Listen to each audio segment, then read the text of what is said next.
Good morning, and welcome to your morning cereal.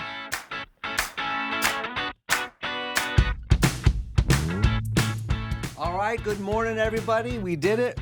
Welcome to Friday, that special day that we've waited for all week. So, since we're here, let's jump straight into it. Let's jump into our quote from actress Jennifer Connelly, who once said, quote, "Life is about the process of becoming, not arriving," end quote. And it's hard not to be a fan of Jennifer's, right? Especially when she's reminding us to always look for moments to grow, to change, and for self-improvement, rather than focusing solely on reaching for a final destination or achieving a specific end goal. It's a journey, so let's enjoy it. All right, here are your 4 moments that matter for December 12th. On this day in history, back in 1977, Saturday Night Fever premiered, disco balling its way into pop culture history. Now, when I think of this movie, I immediately think of the soundtrack and John Travolta's swagger walk to the beat down the street. You know what I mean? All right, today's special day, Gingerbread House Day. Build something sweet and bring your patience, as icing is not always the most effective bonding material. And I'm speaking from personal experience here. All right, the number 1 song on this day in 1978, Staying Alive by the Bee Gees. Now, this was an unstoppable disco anthem that topped the charts for a long time. Still a great song. All right, well, happy birthday to you if today is your birthday. You share a birthday with neuroscientist and Punky Brewster all grown up, Mayim Bialik, she's 50 today. Actress Jennifer Connelly, she's 55 today. Music legend Dionne Warwick, she's 84 today.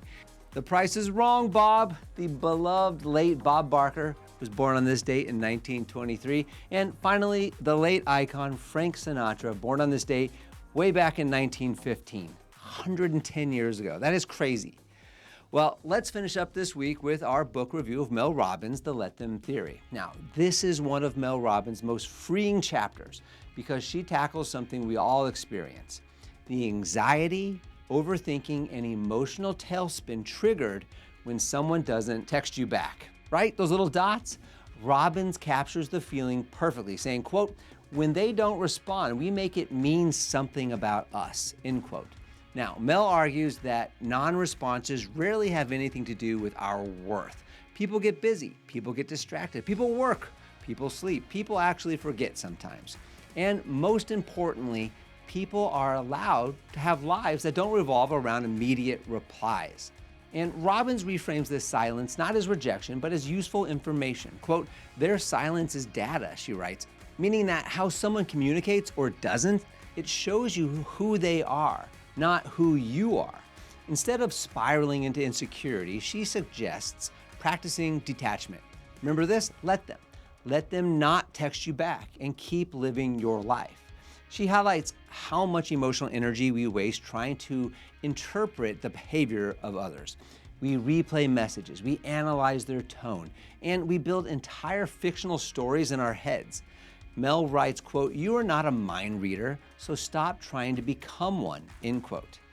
This chapter is also about reclaiming power. Once you stop chasing responses and start valuing your peace, something shifts internally. You realize you can choose relationships that feel reciprocal rather than draining. Robbins encourages readers to view texting behavior as a compatibility filter rather than a crisis. Consistent communicators will consistently show up, right? Whereas inconsistent communicators, they reveal themselves quickly. The silence helps you sort out those differences.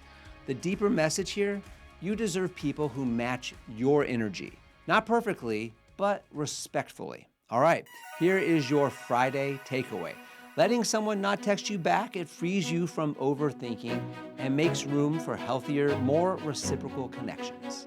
All right, well, on this Friday, build your gingerbread house, build your boundaries, and build a weekend that you love.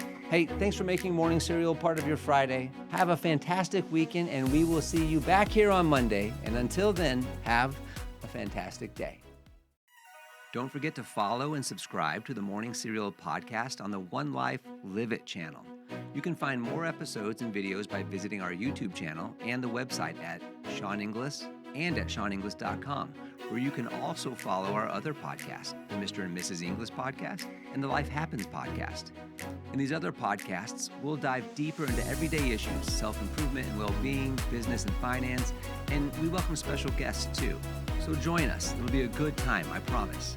Thanks again for listening. Have a fantastic day, and we'll see you tomorrow.